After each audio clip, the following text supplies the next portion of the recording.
everyone, good morning. My name is Nandini Bharadwaj and I am a student of BA third year, and this is my presentation on The Old Playhouse by Kamla Das. Introduction. Number 1. The Old Playhouse is a poem written by Kamla Das, an Indian poet. Number 2. Published in 1973, it explores themes of love, identity, and the constraints of societal expectations. Number 3. The poem reflects the struggles of a woman who feels confined in a loveless marriage. Number 4. It employs vivid imagery and metaphor to convey the emotional turmoil of the protagonist. Number 5. Kamla Das often addressed issues of gender, sexuality, and patriarchy in her works, and this poem is no exception. Number 6. The Old Playhouse is celebrated for its powerful expression of personal and societal conflicts. Summary. Number 1. The Old Playhouse by Kamla Das explores the complexities of marriage and the loss of personal identity within it. Number 2. The poem describes the speaker's discontent with her role as a wife and the emotional distance in her relationship. Number 3. Das uses vivid imagery to depict the transformation of her husband into a stranger, emphasizing the emotional alienation. Number 4. The playhouse symbolizes the confined and stifling nature of the marriage, highlighting the speaker's desire for freedom and self-discovery. Number 5. Themes of societal expectations, gender roles, and the impact of conformity are woven throughout the poem. Literary devices. The Old Playhouse by Kamla Das employs various literary devices to convey its themes. One notable device is imagery, as Das vividly describes the decay of a relationship through powerful visual and sensory details. The use of metaphors is evident in lines like, "I thought I could possess you," "the way cities possess rains," symbolizing unattainable desires. Symbolism is employed, with the old playhouse representing the stagnation and confinement of the speaker's marriage. Additionally, the poem utilizes irony when the speaker sarcastically refers to her love as your golden laughter, highlighting the disillusionment in the relationship.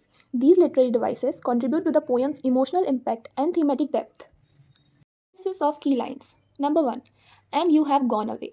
This simple yet impactful line marks the beginning of the poem and sets the tone of separation. The absence of the loved one is felt immediately, emphasizing the void in the speaker's life. 2. You are still beautiful. Despite the emotional turmoil, the speaker acknowledges the enduring physical beauty of the person. This line encapsulates the complexity of the speaker's feelings, suggesting that external beauty remains unchanged even as the relationship deteriorates. Number 3. It is not without a reason that I am wearing the colors of the summer noon. Here, the speaker hints at a deeper meaning behind her choice of attire. The colors of the summer noon may symbolize warmth, vibrancy, or a desire for renewal, contrasting with the perceived coldness or stagnation in the relationship. Number 4. It is not without reason that I am singing while the autumn moon floats in the sky.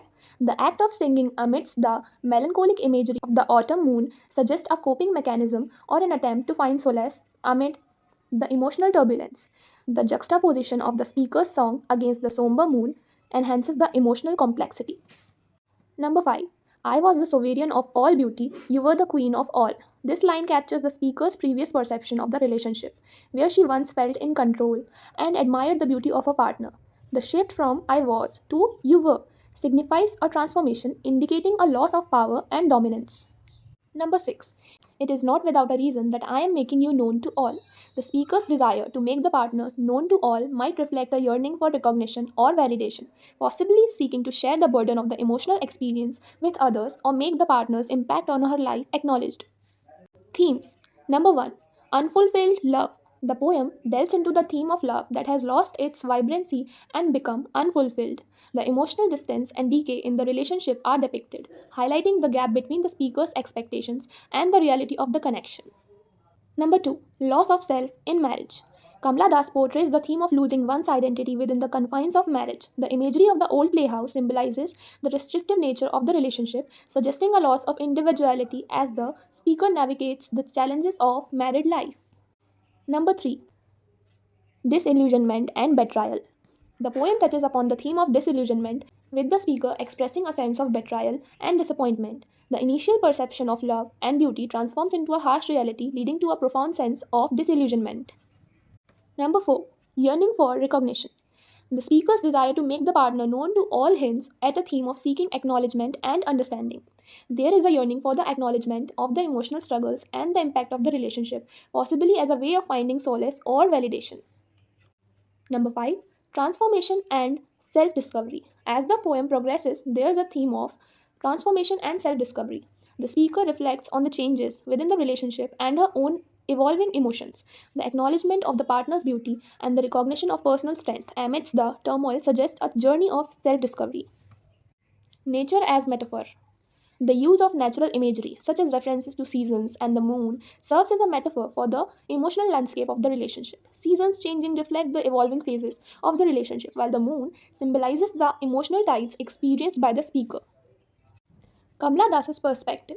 In the old playhouse, Kamla Das offers a poignant perspective on the complexities of love and marriage. She portrays a relationship that has lost its vitality, emphasizing feelings of disillusionment and a sense of confinement within the institution of marriage.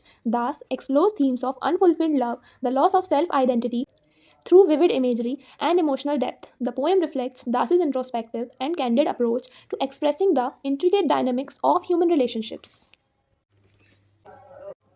Critical reception. The Old Playhouse by Kamla Das has received critical acclaim for its candid exploration of love, disillusionment, and personal identity within the context of marriage. Critics appreciate Das's use of vivid imagery and metaphors to convey complex emotions. The poem has been praised for its introspective nature and the poet's ability to capture the universal experiences of heartbreak and self discovery. Additionally, critics often commend Das for her bold and honest portrayal of relationships, marking her as a significant voice in contemporary Indian poetry. Conclusion. In conclusion, The Old Playhouse by Kamla Das stands as a significant and well received work in the realm of modern Indian poetry. The poem's exploration of unfulfilled love, disillusionment, and the quest for self identity has resonated with readers and critics alike. Kamla Das's use of vivid imagery, metaphors, and her candid expression of emotions contribute to the poem's enduring impact. As a poet, Das skillfully delves into the complexities of human relationships, offering. Good morning everyone. Today in this video we are going to learn about A.K. Ramanujan's poem Obituary. Before that, we will begin by looking at the life of A.K. Ramanujan. So let's begin. Atipalli Krishnaswamy Ramanujan was born in Mysuru in 1929. He was a poet, scholar and professor. His works range in different languages such as English, Kannada and Tamil.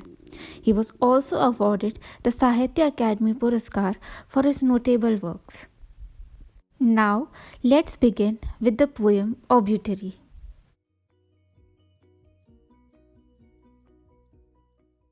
The poem begins with the author explaining the aftermaths of his father's passing away.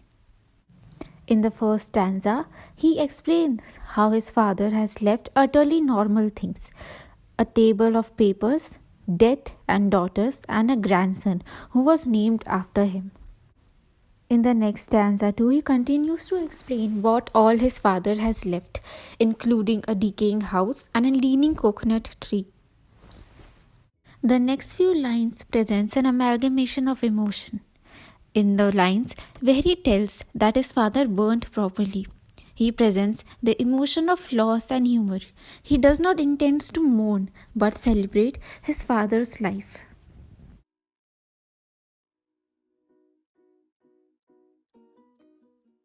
In the next stanza, he explains what all is left after his funeral pyre has completely burnt: eye coins, ashes, and several spinal discs, which he and his brother picks up in order to immerse them in the water as per the rituals.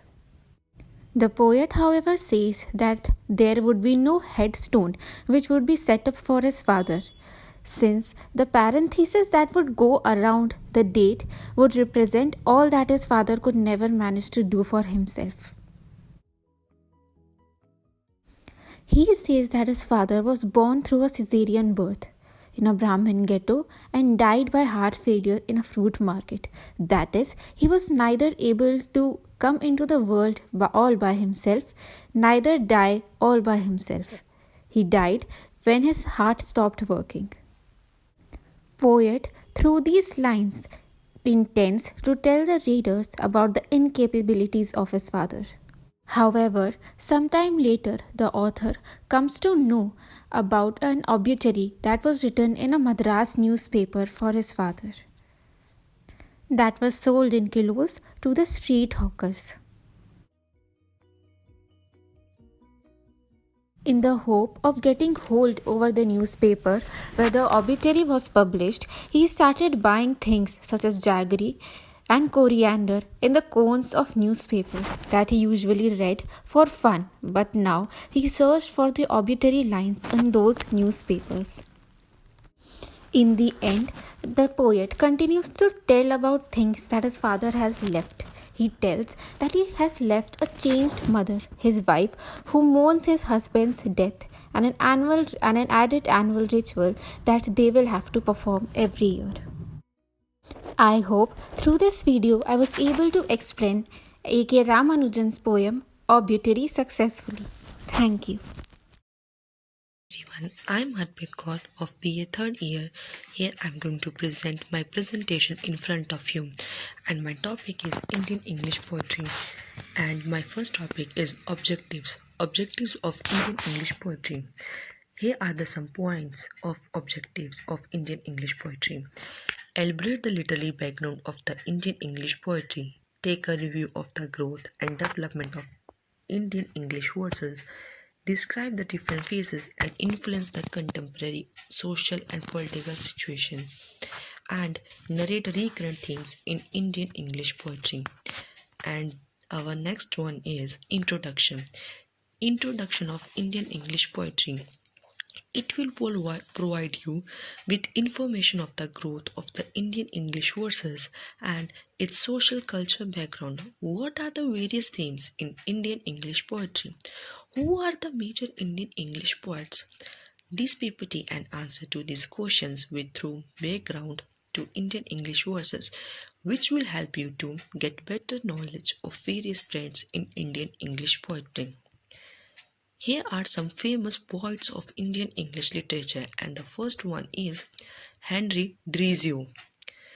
He was born in 1809 in Kolkata. He was poet, headmaster of Hindu College in Kolkata.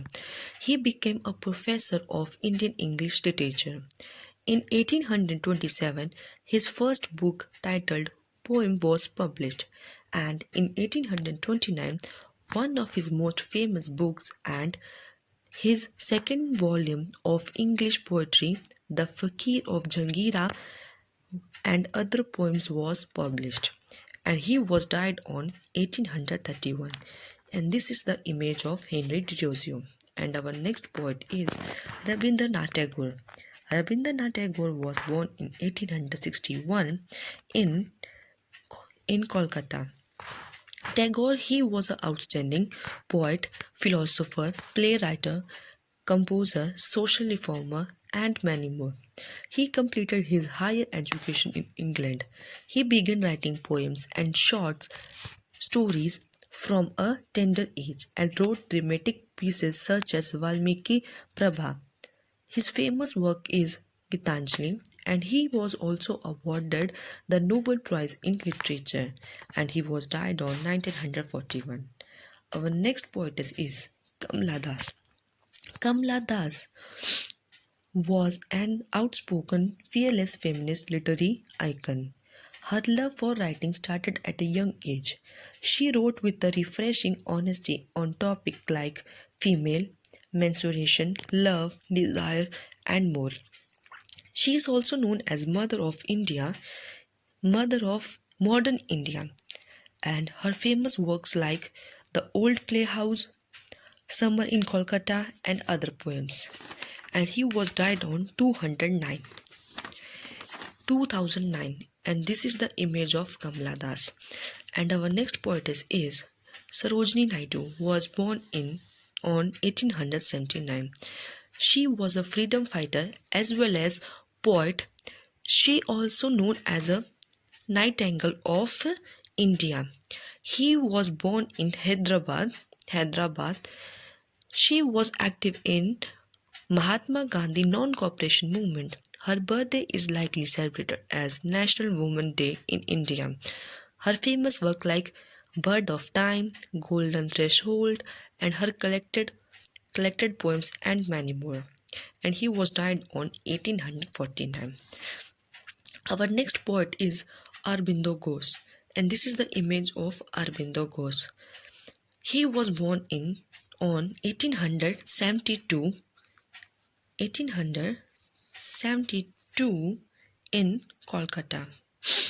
He was an Indian philosopher, yogi, poet, federalist, and Indian nationalist, and also journalist, and many more. He was he was died on 1915, and his famous works are Saraswati, Savitri, and Yogi, and many more. And here our presentation get ended. Thank you. I will think I will find all of that really useful to you. Thank you so much. Today, I, Priya Shaki of BA third year, present you my English PowerPoint presentation on the Harp of India by Henry Louis Vivien de Rossio. Let me start with poet introduction. Henry Louis Vivien de Rossio was from Indo-Portugal origin, born on 18 April 1809. He was a poet and assistant headmaster of Hindu College in Calcutta. He was a radical thinker and one of the first Indian educators to disseminate Western learning and science among the young men of Bengal. The Harp of India, published in 1923. The poem is a 14-line sonnet which is divided into two sections, in which first section tells about sorrow of the loss of glory and second section hope for the return of the glory. The central theme of the poem is patriotism and appreciation of the rich culture of India that used to be famous worldwide. The explanation of the poem: here, poet appreciate rich culture of India that used to be famous worldwide. Poem reflects the deep love of poet for his homeland, India, and its cultural harmony. Poet feels sad about the current condition of India under British colonial rule. The harp silence represents the suppression of India's voice and the loss of its freedom. Poet inspires the harp to wake up and play the music of liberty again. More specifically, he encourages people of India to fight for their freedom and revival of their culture. The literary devices that are used in the poem are metaphor. The poet uses the metaphor of the harp to symbolize India. The harp represents India's lost pride, silenced and neglected under British colonial rule. Personification: the poet personifies the harp, addressing it as a human with feelings like sorrow. For example, why hangest thou lonely on the yon withered bough? Unstrung forever must thou there remain. The music once was sweet, who hears it now? Why doth the breeze sigh over thee in vain? Silence hath bound thee with her fatal chain. Imagery: the poem uses particular style and words to create an imaginary picture of India during British colonial rule, as silenced, lonely, and filled with sorrow. For example, neglected, mute, and desolate art thou, like a ruined monument on a desert plain. Simile: the use of like words shows use of simile in the poem. For example, like a ruined monument on a desert plain. The keywords that are used in the poem are hangest thou, speaks of harp which is hanging lonely, blooming which means blossoming, minstrel which refer to a medieval singer in the poem, and withered which means falling into decline.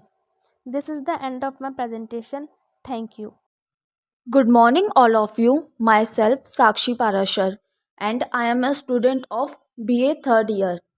This is my presentation on the poem The Obituary by A.K. Ramanujan. A.K. Ramanujan. A.K. Ramanujan was a Indian scholar, poet, playwright, translator. He had contributed in five different languages: English, Tamil, Kannada, Telugu, and Sanskrit. Awards: Sahitya Academy Award. About the poem The Obituary. Poetry has contained 8 stanzas, 7 lines in every stanza. Entire poem description of that of poet's father. Autobiographical poem, no rhyme scheme, use of slant half rhymes. The themes of the obituary poem is loss of the poet's father, the materialistic emotional relationship of father and son, conversational and direct tone, poet's expression more of complaints, his life full of responsibilities. The literary devices of the poem, the obituary, is alliteration, depths and daughters, imagery. He burned properly at the cremation and his death by heart failure in the fruit market, enjambment, continuation of thoughts, no natural stopping points. The summary of the poem, Obituary, is the poem begins with the speaker telling the reader that his father died. When he died, he left behind a lot. There are unless and meaningless things like dust and old papers. But there are also memories and rituals which are going to last a lifetime. In the half of the poem, the speaker describes how they cremated this father and threw his leftover bones into the river. He also speaks about something he learned but is yet to see with his own eyes. Apparently, his father left an obituary in an local paper. Now the son is searching the most popular papers for it, hoping to see this other thing he left behind. The poem ends with an emphasis on the importance of the rituals that came from his father and are now established parts of family life. Thank you.